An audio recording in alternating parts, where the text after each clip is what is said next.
Road మీద తీసుకొచ్చారు, ప్రజలందరినీ రోడ్డు మీద తీసుకొచ్చారు, ఆర్భాటంగా అప్లికేషన్ తీసుకున్నారు, తీసుకెళ్లి ఫ్లైఓవర్ల కింద పడేసారు.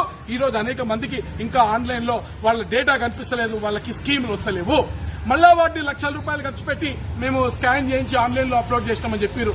ఈ డబ్బులన్నీ కూడా ఎవడప్పు సొమ్ము ముఖ్యమంత్రి గారు, ఎవడప్పు సొమ్ము ముఖ్యమంత్రి గారు ఈ పేద ప్రజలకు పోవాల్సిన ఈ డబ్బుని నీ ఇష్టానుసారంగా ఖర్చు పెట్టడానికి నువ్వెవరో నేను అడుగుతా ఉన్నాను. దీనివల్ల నేను తొందరలోనే ప్రజా ప్రయోజనాల వాద్యం కూడా దాఖలు చేయదలుచుకున్నాను. లక్షలాది రూపాయలు, కోట్లాది రూపాయలు ప్రజాధనాన్ని దుర్వినియోగం చేస్తూ ప్రజలకు స్కీములు అందించడం వంటి ప్రజాపాలన దరఖాస్తులు 3 నెలలకోసారి తీసుకుంటా అన్నారు.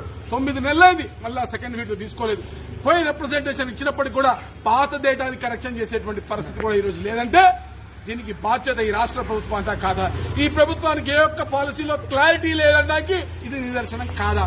సరే, ఇవన్నీ పక్కన పెడితే కనీసం సర్వే ఎందుకు? ఇట్లాంటి బోకస్ సర్వేలతోటి మతాలు కరెక్ట్ గా లెక్క పెట్టింది, కులాలు సరిగ్గా లెక్కించినటువంటి ఈ సర్వే తోటి మీరు ఏ విధంగా తెలంగాణ అడుగుతా ఉన్నాం ఈ రోజున. కాబట్టి ప్రజలారా మీరు ఒక్కసారి గుర్తించుకోండి, అది ఈ ప్రభుత్వానికి ఏ ఒక్క పాలసీలో కూడా చిత్తశుద్ది లేదు, ఏ ఒక్క సబ్జెక్ట్ లో కూడా నాలెడ్జ్ లేదు. కనీసం మొన్న ఒక ప్రభుత్వ ఉద్యోగి నాకు కలిసి బాధపడతా ఉన్నాడు, కాళేశ్వరం ప్రాజెక్ట్ లో అవినీతి జరుగుండొచ్చు సార్, కానీ కాళేశ్వరం ప్రాజెక్ట్ ఏ విధంగా ఆపరేట్ చేయాలో కూడా తెలియని వాళ్ళు ఈ ప్రభుత్వంలో ఉన్నారని చెప్తా ఉన్నారు. ఏ ఒక్క తెలంగాణ విద్యా కమిషన్ ఇస్తారు, మరి దాంట్లో ఏమేం పెట్టాలో తెలియదు.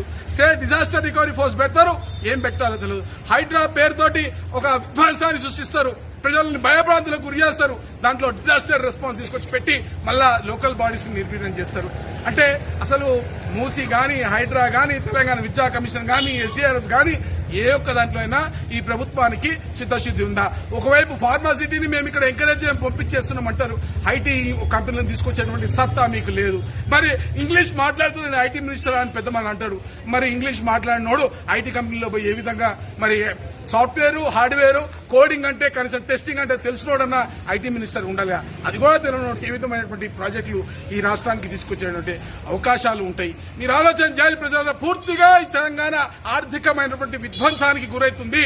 మాట్లాడి గొంతెత్తిన వాళ్ళపైన కేసులు పెడతా ఉన్నారు. ముఖ్యంగా దేవాలయాలపైన దాడులు పెరిగిపోతున్నాయి. ఈ రోజు హిందువుల కులగణన కూడా పూర్తిగా తగ్గించేటువంటి కుట్ర జరుగుతుందని నేను అనుమానం వ్యక్తం చేస్తున్నాను.